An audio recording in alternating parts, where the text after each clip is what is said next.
Hey everybody, welcome back to BK's Bullets. Today we're going to talk about fables.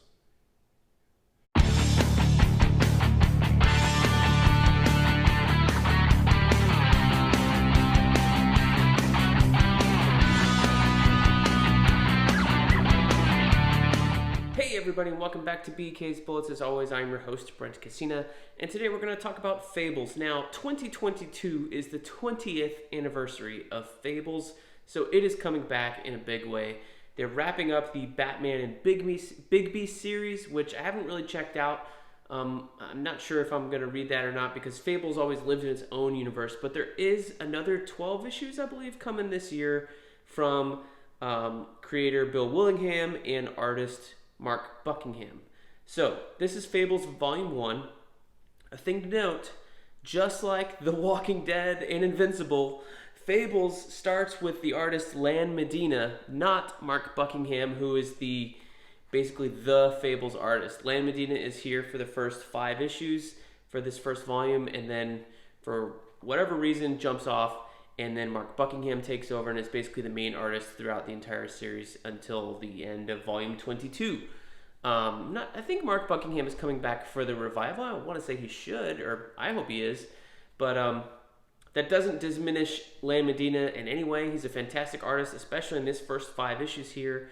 So let's go ahead and talk about it. So Fables was a Vertigo series back when Vertigo existed as a part of DC Comics 20 years ago, and I first picked this up in college, and I read the first half of the series, like in trade, that I have down here by my shoulder. But I just picked up the second half maybe last year and have not read them. So I will be rereading for the second time the first half of the series, and then reading for the first time the second half of the series, however that works out. But we're going to be doing reviews here on the channel, so maybe once, twice a week, who knows, we're going to be doing Fables reviews. So if you have not read Fables, go ahead and pick them up, read along with me if you've already got them, whatever. There's a whole bunch of ways you can pick this up. There's the trade paperbacks, which I have as they originally came out. There's compendiums. I think there's a third compendium coming out very, very soon. I know there's like deluxe editions or a thicker trade paperbacks that collect 2 of these trade paperback volumes. So I think there's probably 11 of those. I don't know. But there are many ways you can read Fables. So when we talk about it, we're going to be talking about the volumes as in the trade paperback. So just assume if you've got the thicker version, I'm talking about the first half of your volume 1 and the volume 1 on the spine here. So this is issue 1 through 5. This is Fables Legends in Exile. And this is basically, I would call it the pilot for Fables, right? You have a self-contained story. Everything is all wrapped up in these first 5 issues. There's hints of character arcs. There's hints of bigger storylines and things like that. But if Fables ended at issue 5, you would have a perfectly succinct story told here with some dreams of bigger aspirations, so to speak, right? But if it didn't go any further, you could go, hey, that was a good story, that was a fun idea, and let's move on. Now, I think Fables has been adapted, I know it's been adapted in video game in The Wolf Among Us, and that also has a comic book about the video game, but can't remember if there's like a TV show in the works or something like that. I want to say it's coming to Netflix or HBO Max, I don't know, but I'm sure it will be adapted into television at some point. But what Fables is, the concept is all of your favorite public domain characters, right? Your fable characters or fairy tale characters, those type of characters, they all live in a section of New York City called Fabletown, right? And they were sent there or forced there. They're basically exiled there from the Fable homelands or whatever.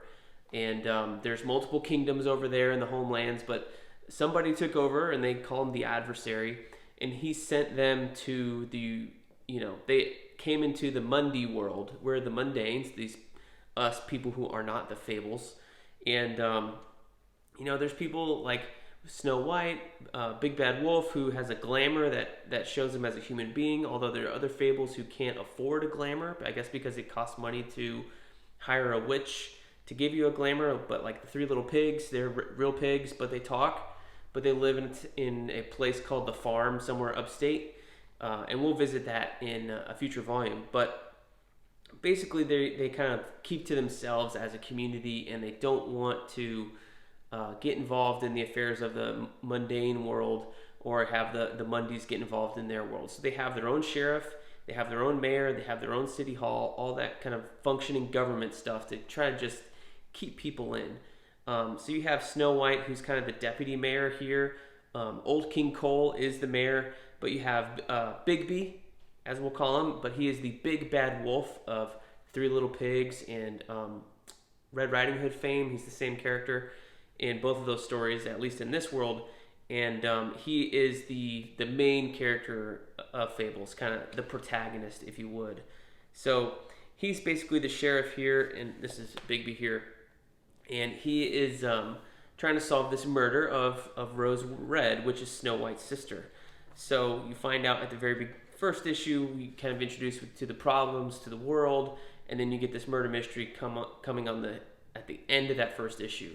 And then the other 4 issues are him and Snow White, Jack of Fables, who is Jack the Beanstalk guy, and Jack Be Quick, Jack Be Nimble, Jump Over the Candlestick, like all these different Jacks that kind of combine into one.